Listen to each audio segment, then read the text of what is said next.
Power. Active power जो होती है वो आपकी समराइज होती है इन वाट, किलोवाट और मेगावाट। दूसरी जो आप कह रहे थे केवीए वो होती है अपेरेंट पावर। ठीक है जी। अपेरेंट पावर जो होती है वो सिंबलाइज होती है वीए में केवीए या एमवीए। ठीक है, ये होती है। इस पावर को हम कहते हैं ज़ाहिरी पावर। किसी भी चीज की ज़ाहिरी पावर जो होती है ना, मतलब जिसको उससे जाहिर किया जाए, जैसे हम लोग जाहिर करते हैं ट्रांसफार्मर को। देखें ट्रांसफार्मर 100 केवीए का, इन्वर्टर लेते हैं VA का, वो जो आप लेते हो जनरेटर लेते हो 3500 VA का, मतलब डिफरेंट रेंज में 3 केवीए का ले लिया, इस तरह जनरेटर्स लेते हैं। तो वो ज़ाहिरी पावर होती है। ज़ाहिरी पावर को मैंने आपको समझाया भी था पावर के ट्रायंगल के जरिए। जब हमने पावर ट्रायंगल बनाई थी उसमें ये किलोवाट था, ये आपका केवीए था और ये आपके केवीए थे। ये रिएक्टिव पावर थी, ये ज़ाहिरी थी और ये एक्टिव पावर थी। इसमें मैंने आपका cos थीटा का फार्मूला बताया था। cos थीटा क्या था? 0.85 चलो 8.2 cos थीटा कायदा बटा मीटर था, कायदा बटा मीटर था। ठीक है, किलोवाट ओवर केवीए। जब किसी ज़ाहिरी पावर को अपने उसको एक्टिव पावर मालूम करनी होगी, हमें कितनी एक्टिव पावर देगा, कितने वाट देगा या कितने किलोवाट देगा, तो उसको उसके पावर फैक्टर से ज़रब दे देते हैं। उस जगह के लोड के, उस जगह के जो पावर फैक्टर होगा वहाँ पर, उससे हम ज़रब दे देते हैं। जैसे ये इधर डिवाइड हो रहा है, इधर आके क्या आ जाएगा? ज़रब हो जाएगा। तो एक्टिव पावर मालूम करने के लिए हमने जो ज़ाहिरी पावर ली थी, ज़ाहिरी पावर को मल्टीप्लाई कर देते हैं cos थीटा से। आपने वो जो पिक मुझे दिखाई थी उसमें लिखा था 0.75 पावर फैक्टर, लिखा था 0.75 पावर फैक्टर। अब मैं मिसाल देता हूँ, आपके पास 100 केवीए का है ट्रांसफार्मर या 1 केवीए का है। 1 केवीए में 1000 लिए होंगे, 1000 लिए किलो खत्म हो गया। पावर फैक्टर कितना था? 0.75। तो ये मुझे कितना दे रहा है? 750 वाट आउटपुट पे मुझे देगा। ये है कितने का? 1000 केवीए का VA का। आउटपुट पे कितने दे रहा है? 750 वाट। ये होता है पावर फैक्टर रिएक्ट जब उसके साथ कर लेता है। उसके बाद हमें जो एक्चुअल वैल्यू मिलती है वो ये होती है। मैंने आपको कहा था जहाँ पर ये वैल्यू ना दी गई हो, कहाँ हम वहाँ पर कौन सी पावर वैल्यू लगाते हैं? cos थीटा की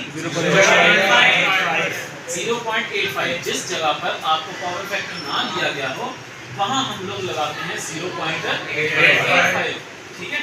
अब उसमें अगर आप एक इन्वर्टर लेने जाते हो तो उस इन्वर्टर पर लिखा है 0.75 इसका पावर cos थीटा है, पावर फैक्टर है। तो मतलब ये हुआ कि अगर आप 2 केवीए के लोगे तो उसको उसके cos थीटा से ज़रब दी तो वो आपको 1500 किलोवाट 1500 वाट देगा। जैसे 2 केवीए का लिया मैंने, ठीक है। ये क्या है? केवीए। केवीए क्या है? ज़ाहिरी पावर। और अगर इसको मैं VA में पावर को लिखूं तो कितनी आ जाएगी? 2000 VA। यही है, ऐसे ही है। ज़ाहिरी पावर को हम क्या करते हैं? cos थीटा से ज़रब देते हैं। अब उसका cos थीटा कितना है? 0.75। 2000 ज़रबे 0.75 तो ये मुझे कितना देगा? 1500 वाट। यानी कि मेरी आउटपुट जो निकलेगी वो 1500 वाट होगी। ये होती है आपकी पावर्स की टाइप्स, जो मैंने दो अभी बताई हैं आपको। पहली कौन सी? एक्टिव और ज़ाहिरी पावर, अपेरेंट पावर। आप कोई भी चीज़ जब आप लोगे तो वो ज़ाहिरी पावर में देगा, एक्टिव में नहीं देगा, क्योंकि हर जगह पर हर लोड के हिसाब से उसका जो पावर फैक्टर का डिफरेंट होता है। मिसाल के तौर पर मैं आपको कहता हूँ यहाँ पर इसका 0.75 है, वहाँ पर जाके आप किसी और पर जगह लगाते हो वहाँ पर 0.6 पावर फैक्टर आ जाए तो वो 1200 वाट देगा आपको। आपको दे गया है 1500 के लिए, वो आपको 1200 दे तो वो सही तो नहीं होगा ना।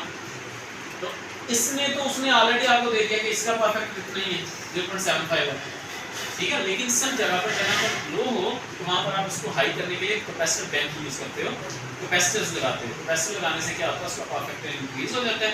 इंक्रीज होकर आपको आउटपुट जो होती है वो पूरी मिलने लग जाती है। जैसे किसी जगह पर ट्रांसफार्मर लगा हुआ है 100 केवीए का, ठीक है। ट्रांसफार्मर है कितने का? 100 केवीए का। पावर कितनी है उसकी? 100 केवीए। ये कौन सी उसकी पावर है? ज़ाहिरी पावर, ठीक है।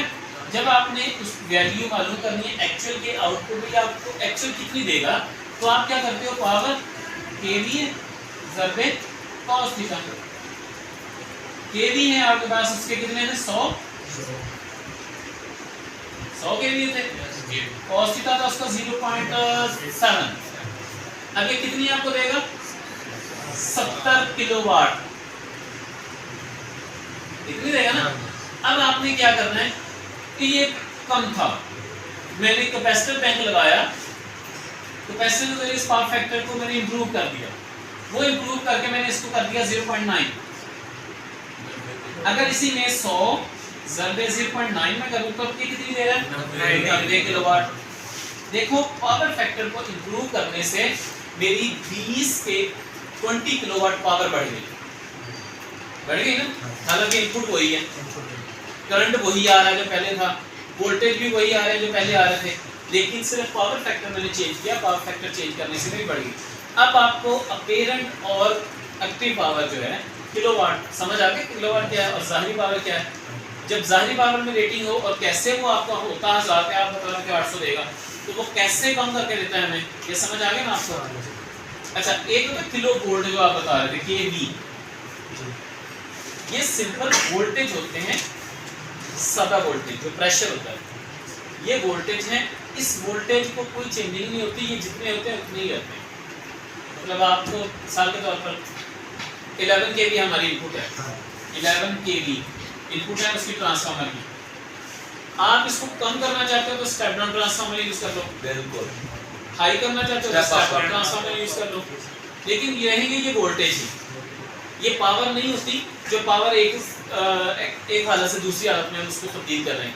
जैसे ये 3 हालतें हैं ना, मैंने बताई थी आपको, एक एक्टिव पावर थी, दूसरी